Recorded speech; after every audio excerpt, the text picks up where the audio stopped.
Welcome back to CLOT Conversations, where we explore the latest research and clinical insights in thrombosis. I'm David Airdrie, Executive Director of Thrombosis Canada, and I'm joined by my co-host, Dr. Maha Osman from Queen's University in Kingston. Today's episode focuses on an important and highly practical question in thrombosis care. How do two of our most commonly used DOACs compare in terms of bleeding risk?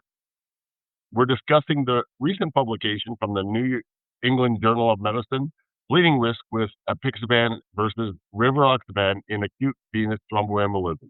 So we are very pleased today to be joined by the study's lead author, Dr. Lana Castellucci. Dr. Castellucci is a hematologist and a clinical scientist based in Ottawa, where she's an associate professor at the University of Ottawa and a scientist at the Ottawa Hospital Research Institute.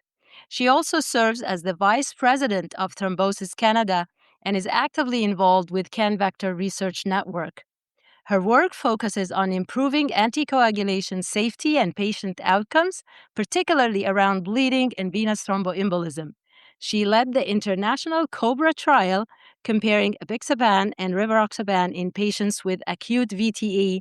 And we want to welcome you, Dr. Castellucci, and thank you so much for joining us today. Thank you very much for having me. So I'm going to just dive right in. So you conducted a multi-center randomized trial comparing Apixaban and rivaroxaban in patients with acute PE or proximal DVT. What was the motivation for the study? Thanks very much, David. So this was an international study in Canada, Australia, and Ireland. And we initially designed the study many years ago after the Einstein and Amplify trials were released. And those two studies looked at rivaroxaban and Apixaban compared to vitamin K antagonists for treatment of PE and DVT. And what was striking about the results of those studies is the differences in bleeding event rates. And so that was the real intention behind wanting to do the COBRRA study. We wanted to know if comparing these two anticoagulants to each other directly would result in such a striking difference that was seen in those initial phase 3 trials. And it was a really important study for us to do from an academic perspective because those drugs were made by different pharmaceutical companies. And so there wouldn't be any industry interest in comparing the drugs directly. And so we took it upon ourselves to develop the COBRRA program and do this academic trial. That's great. And what did you find regarding clinically relevant bleeding, including major bleeding and clinically relevant non-major bleeding? Yeah, so that was the primary outcome that we used for the trial. So clinically relevant bleeding is a combination of ISTH major bleeding and ISTH clinically relevant non-major bleeding definitions. And we used those definitions, which were different than what was initially included in the Einstein and Amplify trials. So the major bleeding definition was the same because it was developed in 2005, but the clinically relevant non-major bleeding definition was introduced in 2015. And so this was a more contemporary definition, and it was different than what was used in those original trials. And so we wanted to incorporate what was most commonly used at the time that we designed COBRRA. And what we found with the primary outcome of clinically relevant bleeding is that Apixaban had more than a 50% reduction compared to rivaroxaban in that event rate. And similarly, when we looked at the differences in major bleeding and clinically relevant non-major bleeding, there were very impressive differences between those definitions. And so again, really wanting to highlight that Apixaban is the anticoagulant associated with fewer bleeding events. So your results suggest that much of the difference in bleeding may have occurred early in treatment. Can you walk us through when the bleeding risk diverged between the two drugs and what might explain that? Yeah, thank you. So the dosing regimens for rivaroxaban and Apixaban are different. So we have that listed in the publication, and I'll just summarize it quickly here. So Apixaban is 10 milligrams twice daily for 7 days, and then 5 milligrams twice daily. And the patients were treated for 3 months and followed for 3 months in the study. And then rivaroxaban has a longer, higher intensity period for 15 milligrams twice daily for 21 days, and then 20 milligrams once daily, again for a treatment period of 3 months. And so with that difference in the higher intensity period and the duration being different, what we saw was that when you look at the curves of bleeding events, there was separation very early on, meaning that within that first 14 to 21 days, we saw that bleeding events were higher in the rivaroxaban group. And because we followed patients for 90 days or 3 months, we were able to track those bleeding events, and we saw that the curves remained separated for that entire 3 month duration. So it wasn't just at the start, but it also was sustained throughout the treatment period of 3 months that there was higher bleeding event rates in the rivaroxaban group. Right. So, in terms of recurrence of VTE and mortality, were there any differences between the two cohorts? Yeah, so thank you. So these were secondary outcomes that we had for the trial. So we weren't powered to look for a statistical difference, but we did see very similar event rates for recurrent VTE between the two treatment groups, which is a reassuring thing. So we know from the phase 3 Einstein and Amplify trials that these medications were as good as vitamin K antagonists at preventing recurrent VTE. And compared to each other, we saw that event rates were very similar. So no difference in those recurrent VTE rates. And also, we followed all-cause mortality. So we followed specifically for recurrent VTE and fatal VTE. Fortunately, there were no fatal recurrent VTEs. And all-cause mortality was very similar between the two treatment groups, 1 in the Apixaban group and 4 in the rivaroxaban group. Right. And you tested, large number of people here. We're wondering about the adherence of this to the study medication. What was this like in the two cohorts? Yeah, absolutely. So, we wanted to evaluate medication adherence because apixaban is a twice daily medication. Rivaroxaban eventually becomes a once daily medication. And oftentimes that's a reason why one anticoagulant is chosen over the other. And so we wanted to evaluate medication adherence, and we developed some questions to ask patients at each of their follow up visits. And these are 3 questions that we developed, and they were asked to the patients with the intention of um, capturing medication adherence in a different way. And so what we saw when we asked these patients is that um, it was an all or nothing sort of adherence question. Were you always adherent or non-adherent? And so in the apixaban group, we saw that about 2/3 of them were always adherent, compared to 75% in the rivaroxaban group. So a little higher in the rivaroxaban group compared to apixaban. And that may have to do with the once daily dosing compared to twice daily dosing. Yeah, that makes sense. Okay, well, do you have any theories as to why there was more bleeding with the rivaroxaban group compared to the apexaban? Yeah, so there's been a lot of discussion about why that difference exists. Does it have to do with, a 50% dose increase during that higher intensity lead in with rivaroxaban for 21 days, where they're getting 15 milligrams twice a day?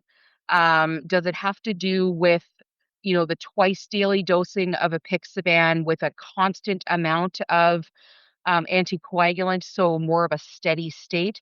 It's really speculation. We don't really know for sure.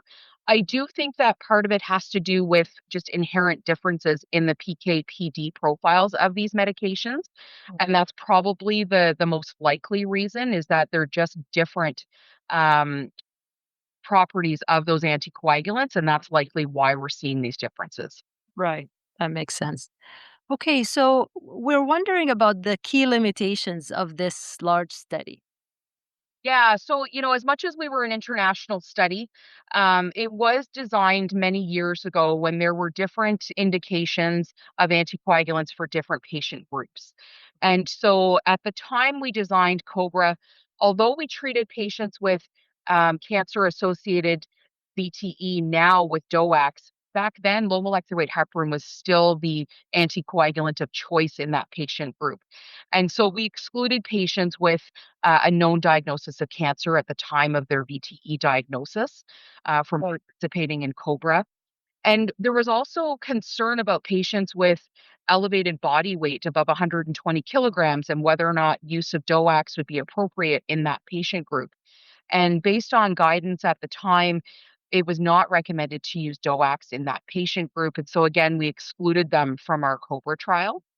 What's reassuring to me is that when we look at our screening logs, there weren't many patients who had body weights above 120 kilograms. It was only about 10% of patients screened. And so I don't think we were excluding that many participants. And we now know from more clinical data since the time COBRRA was designed that DOACs are helpful in patients with cancer-associated VTE, and that we use DOACs in patients above 120 kilograms today. Right. So, as a follow-up question to this, in this trial, the exclusion or some of the exclusion criteria were patients with active cancer and those with high body weight. So, how do you think clinicians should think about applying these findings when it comes to those populations? Yeah, absolutely. So, none of these anticoagulants have been compared in those patient populations head to head, but we do have the individual studies. So, for example, in the cancer population, we know that the Caravaggio study with Apixaban showed lower bleeding compared to dalteparin. Similar with the rivaroxaban pilot studies, we know that again, rivaroxaban showed higher bleeding event rates in certain patient groups with cancer, and specifically those who have GI or GU cancers. And Right. so I think we've learned a lot in the decades since those studies have come out, where there are certain patients that with cancer that DOAC is appropriate to use. And I think again it comes down to knowing about drug-drug interactions, because there are going to be some subtleties there where we need to evaluate that in patients with different chemotherapies or immunotherapies. And in those who have body weights above 120 kilograms, our most recent ISTH guidance actually suggests using rivaroxaban because there's most data in large cohort studies evaluating rivaroxaban rather than apixaban. And so again, I think it's going to be a shared decision-making process with patients as to which anticoagulant is preferred for them. That's fair. Thank you. You're Well, welcome. so based on your findings, would you consider Apixaban first line for VTE treatment? And are there situations, I mean, like you just mentioned, where you might still prefer rivaroxaban or another DOAC? Yeah, thank you. So, I think for the most part, in your everyday patient with acute DVT and pulmonary embolism, apixaban should be your first line treatment choice. Although it is twice a day, that more than 50% reduction in bleeding event rates is really crucial. And so I think that's an important thing to factor into making a treatment decision. I think when considering other direct oral anticoagulants, there are going to be drug-drug interactions that we need to factor in. Patient preference is also going to be a factor as well.